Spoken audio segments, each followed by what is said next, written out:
ಎಲ್ಲರಿಗೂ ನಮಸ್ಕಾರ. ಈ ದಿನ ನಾನು ಚಿ ಉದಯಶಂಕರ್ ಅವರ ಪರಿಚಯ ಮಾಡಿಕೊಡುತ್ತೇನೆ. ಸಾಹಿತ್ಯ ರತ್ನ ಚಿ ಉದಯಶಂಕರ್ ಹುಟ್ಟಿದ್ದು ಫೆಬ್ರವರಿ 18, 1934ರಲ್ಲಿ. ಬೆಂಗಳೂರು ಉದಯಶಂಕರ್ ಅವರ ಜನ್ಮಸ್ಥಳ.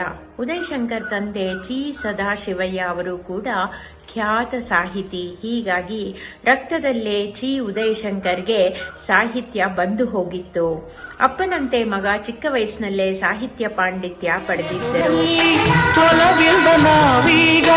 ಈ ಗಂಗೆ ದಡದಲ್ಲಿ ಒಂದಾಗಿ ಸವಿಯಾದ ಮಾತೊಂದ ನುಡಿವ. ಕನ್ನಡ ಚಿತ್ರರಂಗಕ್ಕೆ ತನ್ನದೇ ಕೊಡುಗೆ ನೀಡಿದ ಚಿ ಉದಯಶಂಕರ್ ಕನ್ನಡದ 3,000ಕ್ಕೂ ಅಧಿಕ ಹಾಡುಗಳಿಗೆ ಸಾಹಿತ್ಯ ನೀಡಿ ಗಿನ್ನಿಸ್ ದಾಖಲೆ ಮಾಡಿದರು. ಅಮ್ಮನ ಮಗಳೇ, ಅಪ್ಪನ ಮಗಳೇ, ನಿಮ್ಮಮ್ಮನ ಮಗಳೇ. ಆರಂಭದಲ್ಲಿ ಚಿ ಉದಯಶಂಕರ್ ಎಲ್ಲರಂತೆ ಅಸ್ತಿತ್ವಕ್ಕಾಗಿ ಪರದಾಡಿದರು. ನಮ್ಮಣ್ಣ ಹೆಜ್ಜೆ ಮಗುನ ಒಂದ್ ಕಡೆ ಕಳ್ಸೋಣ, ಏನೋ ತಂಗಿ ಅಂತ ನನ್ನ ಕಾಗದಕ್ಕೆ ಗೌರವ ಕೊಟ್ಟು ಕಳಿಸಿದ್ರೆ ಬಾಯಿ ಬಂದಾಗಿಲ್ಲ ಅಂತೀಯಲ್ಲ.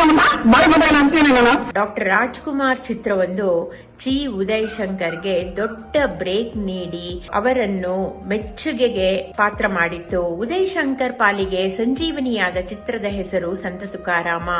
ಸಂತ ತುಕಾರಾಮ ಚಿತ್ರ 1963ರಲ್ಲಿ ತೆರೆ ಕಂಡಿತ್ತು. ನಟ ಸಾರ್ವಭೌಮ ಡಾಕ್ಟರ್ ರಾಜ್ಕುಮಾರ್ ಅಭಿನಯಿಸಿದ ಈ ಚಿತ್ರಕ್ಕೆ ಸಂಭಾಷಣೆ ಬರೆದಿದ್ದು ಕೂಡ ಡಾಕ್ಟರ್ ಚಿ ಉದಯಶಂಕರ್. ಬೀಜ ಒಂದೇನೆ, ಬೀಜ ಸಸಿಯಾಯ್ತು ಬೆಳೆದು ಮುಟ್ಟಿದ್ದೆಲ್ಲವೂ ಚಿನ್ನವಾಗುತ್ತಿತ್ತು. ಡಾಕ್ಟರ್ ರಾಜ್ ಅಭಿನಯಿಸಿದ ಕೆಲವು ಚಿತ್ರಗಳಿಗೆ ಸಂಭಾಷಣೆ ಹಾಗೂ ಸಾಹಿತ್ಯ ಬರೆದಿದ್ದರು. ಒಂದು ಕಾಲದಲ್ಲಿ ಡಾಕ್ಟರ್ ರಾಜ್ಕುಮಾರ್ ಚಿ ಉದಯಶಂಕರ್ ಕಾಂಬಿನೇಷನ್ ಕನ್ನಡ ಚಿತ್ರರಂಗದಲ್ಲಿ ಸೂಪರ್ ಹಿಟ್ ಆಗಿತ್ತು. ಹೃದಯದಲ್ಲಿ ಇದೇನಿದು ನದಿಯೊಂದು ಓಡಿದೆ, ಹೃದಯದಲ್ಲಿ ಇದೇನಿದು ನದಿಯೊಂದು ಓಡಿದೆ. ಡಾಕ್ಟರ್ ರಾಜ್ ಅವರ 88 ಚಿತ್ರಗಳಿಗೆ ಸಂಭಾಷಣೆ ಬರೆದಿದ್ದು ಚಿ ಉದಯಶಂಕರ್ ಎಂಬುದು ಮತ್ತೊಂದು ಅಚ್ಚರಿ.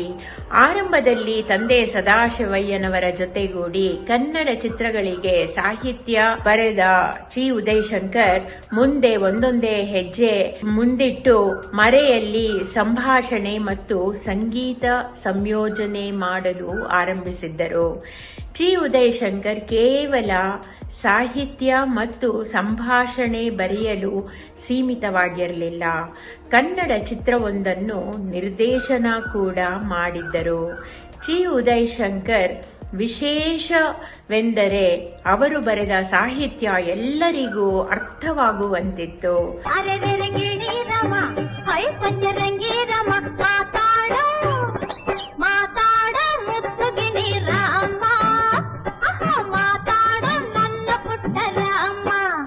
ಸುಲಭವಾದ ಪದಗಳನ್ನು ಬಳಸಿ ಸಾಹಿತ್ಯ ಬರೆಯುತ್ತಿದ್ದರು. ಚಿ ಉದಯಶಂಕರ್ಗೆ ಸಾಹಿತ್ಯ ರತ್ನ ಎಂಬ ಬಿರುದು ಕೂಡ ಇದೆ.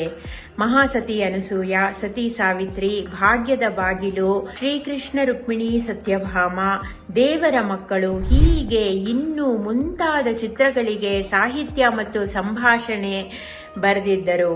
ಶ್ರೀ ಚಿ ಉದಯಶಂಕರ್ ಶಾರದಮ್ಮ ಎಂಬುವರನ್ನು ಮದುವೆಯಾಗಿದ್ದರು. ಶಾರದಮ್ಮ ಮತ್ತು ಉದಯಶಂಕರ್ ದಂಪತಿಗಳಿಗೆ 3 ಜನ ಮಕ್ಕಳಿದ್ದಾರೆ. ಚಿ ಉದಯಶಂಕರ್ ಮಗ ಗುರುದತ್ ನಟ, ನಿರ್ದೇಶಕರು ಹಾಗೂ ನಿರ್ಮಾಪಕರಾಗಿ ಕೆಲಸ ಮಾಡುತ್ತಿದ್ದಾರೆ. ಶುಕ್ರವಾರ ನಾನು ಯಾಕೆ ನಿಂತ್ಕೋಬೇಕು? ಬಾಯಿ ಮುಚ್ಕೊಂಡು ನಿಂತ್ಕೊಳ್ಳೋ ಮಗನೇ, ಇಲ್ಲದ್ರೆ ಪಕ್ಕದ ಮನೆ ಮರ ಹತ್ತು ಬಿಡ್ತಾಳೋ. ಪಕ್ಕದ ಮನೆ ಮರ.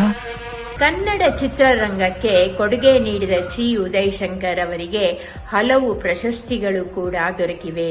ಚಿ ಉದಯಶಂಕರ್ ಸಂಭಾಷಣೆ ಬರೆದಿದ್ದ ಕುಲಗೌರವ, ನಾಗರಹಾವು, ಜೀವನ ಚೈತ್ರ ಮತ್ತು ಪ್ರೇಮದ ಕಾಣಿಕೆ ಚಿತ್ರಗಳಿಗೆ ರಾಜ್ಯ ಪ್ರಶಸ್ತಿ ದೊರಕಿವೆ. ಭಾಗ್ಯದ ಲಕ್ಷ್ಮೀ ಬಾರಮ್ಮ ಮತ್ತು ಆನಂದ್ ಚಿತ್ರಗಳಿಗೆ ಅತ್ಯುತ್ತಮ ಚಿತ್ರಕಥೆ ಪ್ರಶಸ್ತಿ ಗೌರವ ಲಭಿಸಿತ್ತು.